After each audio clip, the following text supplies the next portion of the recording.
Hello students, मेरा नाम है कंचन और मैं फिर से आपका स्वागत करती हूँ अपनी वोकैबुलरी क्लास में, जिसमें मैं आपको सिखाती हूँ कुछ वर्ड्स जिनको मैं लर्न कराती हूँ अपनी ट्रिक के साथ। आई होप आपको ये ट्रिक्स पसंद आ रही होंगी। आप इन वर्ड को अपनी इंग्लिश लैंग्वेज को स्ट्रॉन्ग बनाने के लिए यूज कर रहे होंगे और अपने कॉम्पिटिटिव एग्जाम में डेफिनेटली ये वर्ड्स पूछे जा सकते हैं और अपने कॉम्पिटिटिव एग्जाम में इंग्लिश सेक्शन को स्ट्रॉन्ग करने के लिए इन वर्ड्स को लर्न कर रहे होंगे। चलिए इसी उम्मीद के साथ हम आगे बढ़ते हैं अपने नेक्स्ट सेशन की तरफ। और आज मैं आपके लेके आई हूं फिर से 5 वर्ड्स जो मैं आपको लर्न कराऊंगी अपनी ट्रिक के साथ। तो चलिए विदाउट वेस्टिंग टाइम बढ़ते हैं हमारे फर्स्ट वर्ड। सो हमारा फर्स्ट वर्ड है डेस्पोडेंट। यस, डेस्पोडेंट। डेस्पोडेंट का मीनिंग होता है इन लो स्पिरिट और loss of hope and courage, यानी कि सिंपल लैंग्वेज में कहें तो हताश हो जाना, दुखी हो जाना, ये कहलाता है डेस्पोडेंट। चलिए बात करते हैं इसके सिनोनिम की। Synonym downcast, dejected, despair, gloomy. ये सारे वर्ड्स हताश होने के लिए यूज किए जाते हैं जब लाइफ मतलब बिल्कुल डल चल रही होती है, सूना सूना हो रहा होता है, तो आप इन वर्ड्स को यूज कर सकते हैं। ओके, एंटोनिम की हम बात करते हैं। Antonym cheerful, elated, high spirit, बिल्कुल उत्साहित इस जो हो जाना, इसका एंटोनिम हो सकता है। तो आप देख सकते हैं ये वर्ड जो मैंने आपको बताया, चेयरफुल सभी जानते हैं। आप चेयरफुल तब फील करते हैं जब आप हाई एनर्जेटिक फील कर रहे होते हैं। इलेटेड, हाई स्पिरिट, ये भी आप जब आप बहुत ज्यादा एनर्जाइज होते हैं, बहुत ज्यादा हैप्पी होते हैं, तो इन वर्ड्स को यूज करते हैं। चलिए बात करते हैं इन वर्ड्स। चलिए बात करते हैं किस तरह से इस वर्ड का यूज किया जाएगा सेंटेंस में। Many are despondent over the current condition of employment and jobs in the country. So इस सेंटेंस में कहा जा रहा है कि बहुत सारे लोग हताश हैं करंट एम्प्लॉयमेंट और जॉब की कंडीशन को देखकर। ठीक है, बात करते हैं इसको लर्न करने की ट्रिक की। तो स्टूडेंट्स, बहुत इजी ट्रिक मैं आपको बता रही हूँ। देखिए, टूथपेस्ट, पेप्सोडेंट का नाम सभी ने सुना है, तो इस वर्ड को भी हम एसोसिएट करेंगे पेप्सोडेंट से। डेस्पोडेंट और पेप्सोडेंट, ये पेप्सोडेंट आपके लिए काफी फेमिलियर वर्ड है, तो इस वर्ड से आप इस वर्ड यानी कि डेस्पोडेंट को याद कर सकते हैं। ठीक है, दूसरा वर्ड मैं आपको बता रही हूँ ट्रिक का, डेंट। इसी वर्ड में छुपा हुआ है वर्ड डेंट। और डेंट हम किस तरह से यूज करते हैं, जैसे गाड़ी में डेंट पड़ जाता है तो डेफिनेटली वो चीजें हमें बहुत बुरा फील कराती हैं। तो इस ट्रिक से आप लर्न कर सकते हैं इस पर्टिकुलर वर्ड को। और हम कह सकते हैं कि अपनी कार का डेंट देखकर वो डेस्पोडेंट हो गया। ठीक है, यानी कार में डेंट देखकर वो हताश हो गया। ठीक है, इस ट्रिक के साथ आप इसे लर्न कर सकते हैं। चलिए स्टूडेंट्स, बात करते हैं हमारे नेक्स्ट वर्ड की, और हमारा नेक्स्ट वर्ड है ड्रैकोनियन। यस, ड्रैकोनियन का मीनिंग होता है एक्सेसिवली हार्ड एंड सीवियर, यानी कि हिंदी में हम जिसे कहते हैं कठोर। सिनोनिम की बात करें तो ब्रूटल, ऑप्रेसिव एंड क्रूअल, यानी कि जो चीज ऑप्रेसिव आप किस तरह सेंस में यूज करते हैं, यानी कि something very harsh, very brutal. तो ये वर्ड आपके लिए मे भी नया हो सकता है। ऑप्रेसिव, जैसे हिटलर था तो वो काफी ऑप्रेसिव बिहेवियर के लिए जाना जाता था अपने। ठीक है, तो उस वर्ड इससे आप रिलेट कर सकते हैं इस वर्ड को। चलिए एंटोनिम की बात करते हैं, तो ऑब्वियसली इसके एंटोनिम कैसे होंगे? ब्रूटल का या कठोर का ऑपोजिट जो बहुत ज्यादा कोमल हो, सॉफ्ट हो। ठीक है, तो एंटोनिम इसके देख लेते हैं, gentle, temperate and mild. Okay, sentence में यूज करने की बात करें, all too often draconian measures are taken to win wars. Definitely wars को जीतने के लिए कई बार हमें कठोर कदम उठाने पड़ते हैं। आपने सुना भी होगा everything is fair in love and war। तो वॉर में आपने देखा होगा कई ऐसे कदम आर्मी को उठाने पड़ते हैं जिससे भले ही सामने वाले का नुकसान हो रहा होता है, लेकिन फिर भी हम अपने फायदे के लिए ये सब चीज करनी पड़ती है। ओके, चलिए बात करते हैं ट्रिक की। तो ट्रिक आप देख लीजिए, ड्रैकोनियन में ही एक वर्ड छुपा है, ड्रैकुला।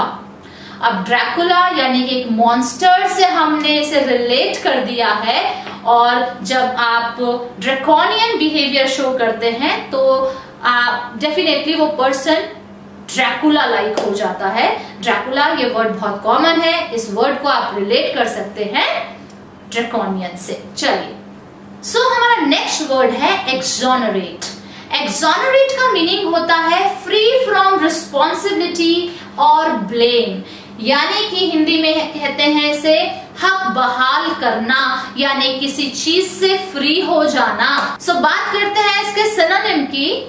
पार्डन, एब्सॉल्व, एक्विट, ये इसके सिनोनिम है, यानी किसी चीज से, किसी चार्ज से आप बहाल कर रहे हैं। सिंपल भाषा में समझे तो किसी चीज से हम फ्री हो रहे हैं, किसी चार्ज से अगर कोई फ्री हो रहा है तो हम उसे कह सकते हैं एक्सोनरेट। ओके, एंटोनिम देख लेते हैं, यानी कि किसी चार्ज से आप फ्री हो रहे हैं, और एंटोनिम क्या होगा? कोई चार्ज आप में लग रहा है या किसी को वो कलंकृत कर रहा है, तो ये आपका इसके एंटोनिम्स हो जाएंगे। तो एंटोनिम्स में देख लेते हैं कंडेम, ब्लेम, एक्यूज, ये इसके एंटोनिम है। सेंटेंस की बात कर लेते हैं। The testimony from the witness will hopefully exonerate her husband of the charge।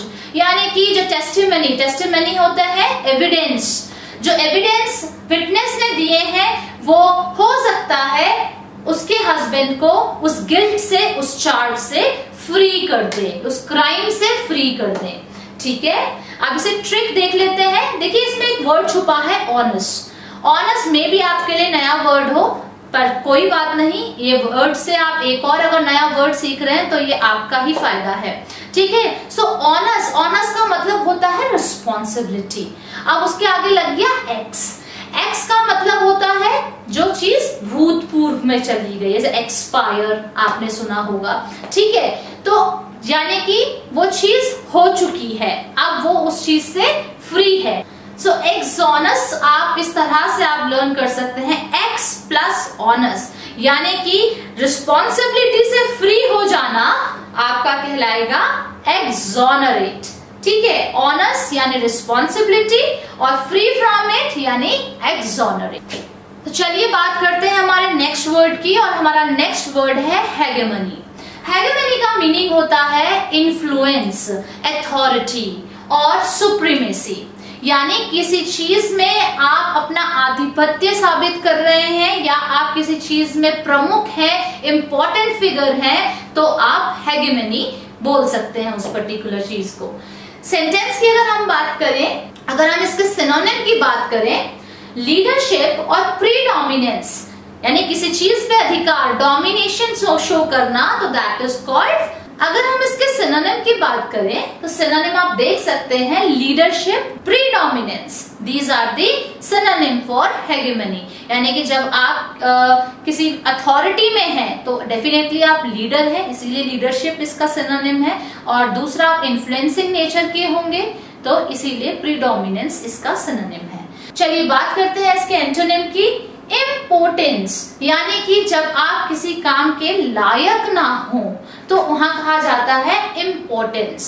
Okay, और पावरलेस, पावरलेसनेस, ये इसके सिनोनिम है। सेंटेंस की बात करें, the president of the company has हेगेमनी over his employ, यानी कि जो कंपनी का प्रेसिडेंट है उसकी एक अथॉरिटी है, उसका एक इन्फ्लुएंस है ओवर हिज एम्प्लॉयज।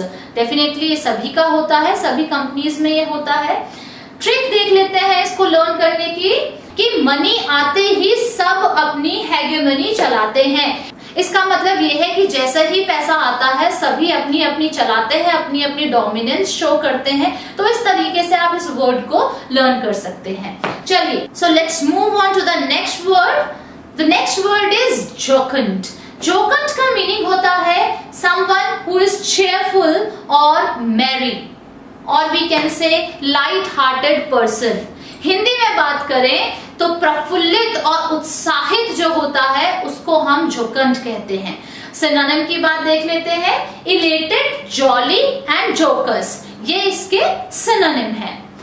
एंटोनिम की बात करें, someone who is sad, downcasted और dejected, यानी कि निराशा भरा हुआ। ये वर्ड हम पहले भी डिस्कस कर चुके हैं, तो वो वर्ड इनके सिनोनिम बन सकते हैं। चलिए बात करते हैं इसके सेंटेंस में यूज की।